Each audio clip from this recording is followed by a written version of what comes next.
এই কচি কচি পোলাপান লাপাই যাপাই টাকান। ওই পেপসি লাগবে, পেপসি, লাল গোলাপি পেপসি। পেপসি খাবা? টাকা আছে? আরে তাহলে বাড়ি যা, তুই যা। এ ভাই দাঁড়া, ভাই দাঁড়া। কেন কি হয়েছে?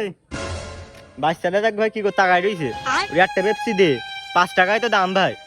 ঠিক আছে দে। छोटा सा मेरा जहां है खुदा। এই না তো এই তো পেপসি কি যাইতেছে রে? আমি দিছি ভাই। তুই আর পেপসি দিছিস মানে? কালগিরে ডাক্তারে ঠান্ডা জিনিস খেতে মানা করে দিয়া তুই আর পেপসি দিছিস? তুমি ওর কত টাকা দিছাও? 500 টাকা। তুই সেলি পেলি পেই ওর কাছে 500 টাকা নিছিস?